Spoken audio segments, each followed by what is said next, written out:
S.T.A.L.K.E.R series has been on my recommended list for 3 years now, and in my library for over a year. I've heard glowing reviews on it, of its immersive atmosphere. It's one of the most famous examples of Eurojank games on the market.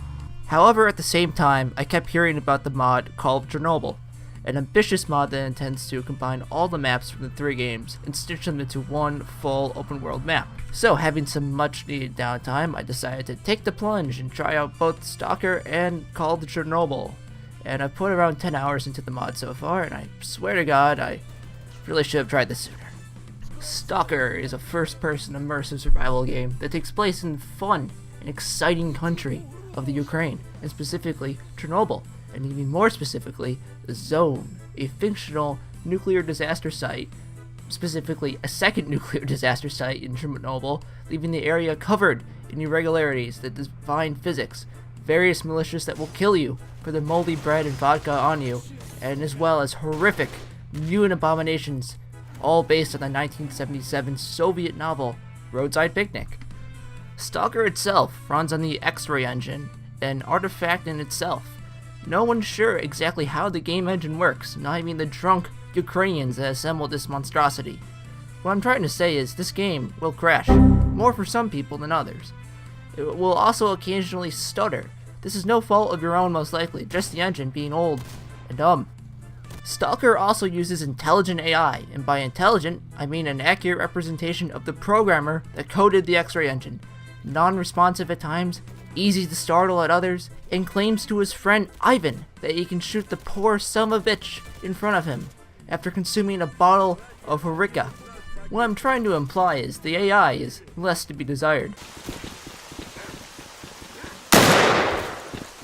Опа! Ты чё?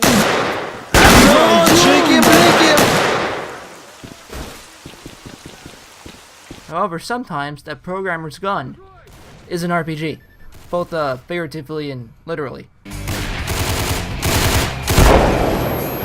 That being said, it is scarily immersive as well, and called Chernobyl helps to amplify that even more. Before I go more into the mod, I should probably explain the installation process first. S.T.A.L.K.E.R called Chernobyl is available on ModDB.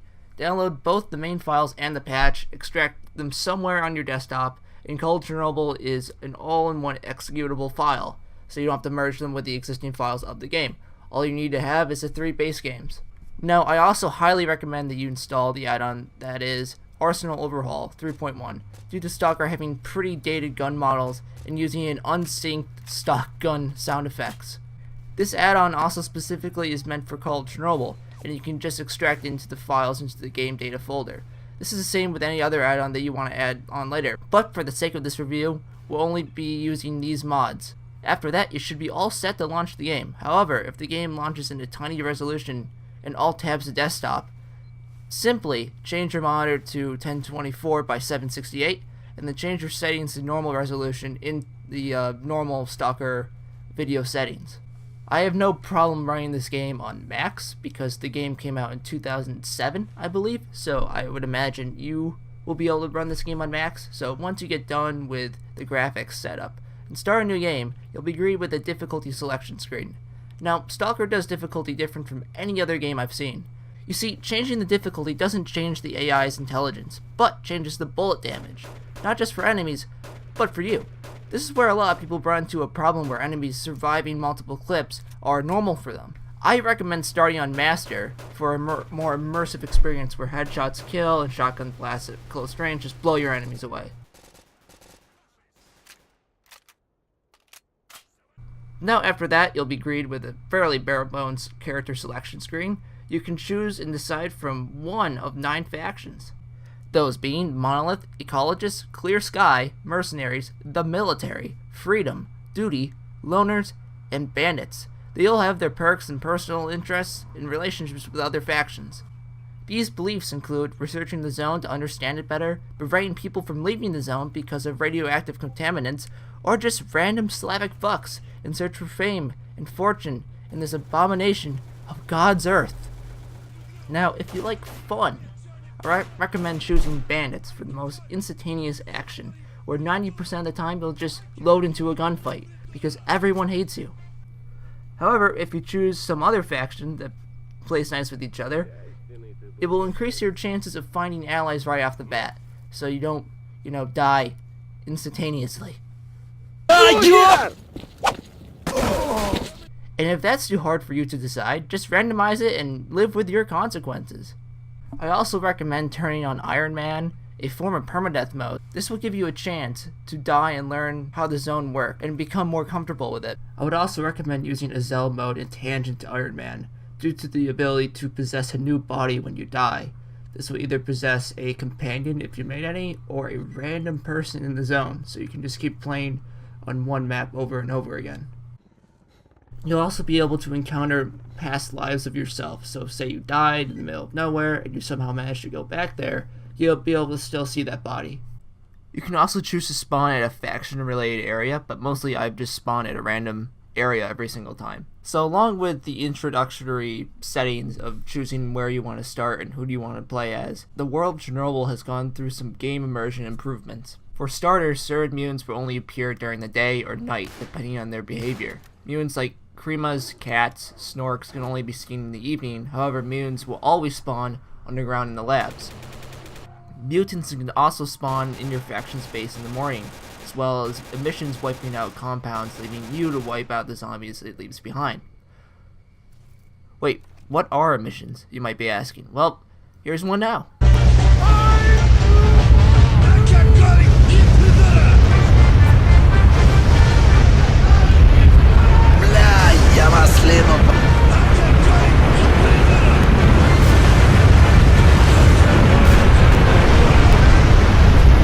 Never has a form of weather been more terrifying for me in a video game.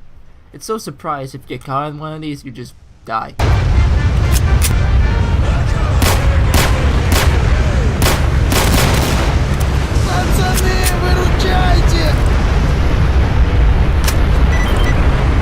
Another immersive feature is all the NPCs now speak Ukrainian, because if I'm sure of anything in this world, it's that the people of the zone are not bilingual. Artifacts now degrade not just for bonuses but for negative effects as well. Equipment upgrades also are more realistic and give a better sense of what the upgrade is actually doing. There is also an updated leaderboard in the PDA that gives you a statistical rating of what the stalkers are throughout the zone. There's also a variety of mods for called Chernobyl out there that enhance the actual story of it. There's a few story correction mods and just overall faction related stuff that helps improve the immersion of the mod even more, that I do recommend picking up. I'm just not going to cover them in this review. So I've listed the reasons why the mod improves S.T.A.L.K.E.R in a more immersive way, but why should you care in the first place? Allow me to convey why by giving you a couple examples of my first couple times in the zone. My first go ahead at not only the mod but the game, I joined the ecologists. I spent around 15 minutes trying to leave the bunker and find a better weapon, only to eventually leave the base, find a recruitable ally, and then be mauled by wild dogs. I was able eventually to dispel them with my pistol, only to realize I'm bleeding out and dying immediately after. So, rough first start, but the game gave me a good first impression of the difficulty curve for the game. My next life, however, was much more eventful. Spawned as duty in the middle of Rostock with 2 squad mates already with me. We were immediately assaulted by bandits, afterwards being attacked by a large mutant dog who my squad mate gladly engaged in traditional Ukrainian hand-to-hand combat.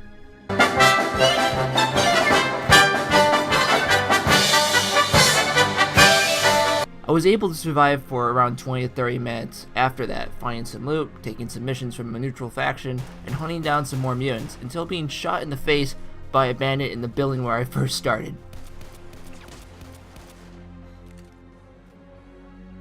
You might be thinking at this point, pathetic, these are neat stories, but you don't impress me.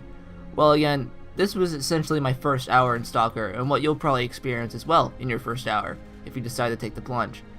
You will have these moments of downtime where you're just walking around or looting buildings, and there'll be nothing going on. I don't want to sell the mod to you that it's a non-stop chaos horror game, because it's not. Now allow me to show you why this mod got its own video.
atmosphere. S.T.A.L.K.E.R nails the atmosphere better than any other horror game I've ever played.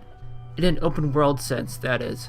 Mostly because it's very hard to nail that sort of horror aspect in an open world game where so many factors could happen, and so many things that have the potential to happen could happen. There are a million factors into what happens when you walk into a room or into a new area of the zone in S.T.A.L.K.E.R. And that it's able to create something filled with dread and suspense is pretty incredible, especially for an older game. S.T.A.L.K.E.R Call of Chernobyl is unforgiving, but if you're smart, you can overcome. Where every action has an equal and opposite reaction. Fire at those dogs, bandits hear the gunfire and move towards your position. Walk around at night with your flashlight on, you're seen from the road and shot at. Outside the horror aspect, the game feels alive, as factions will often patrol their turf, fly off other minions, only to come back later to see surviving members looting their dead comrades, leaving everything else for packs of stray dogs. You may start out with a gun, but heck, most of the time you're going against denizens of the zone that will shit on you if you're new.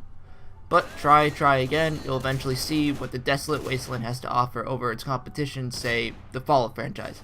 Which, even though Fallout is very approachable nowadays, it's lost a lot of its spark of exploration and insignificance against the apocalypse. In conclusion, Call of Chernobyl, the mod, is the guacamole to the burrito, which is S.T.A.L.K.E.R. S.T.A.L.K.E.R being an atmospheric, rich game with great lighting and graphics that still holds up to this day with an interesting world to boot. Where Call of Chernobyl unlocking the true world potential, creating this delicious, calorie-packed meal, where it will leave you immersed, terrified, intrigued, and hungry for more.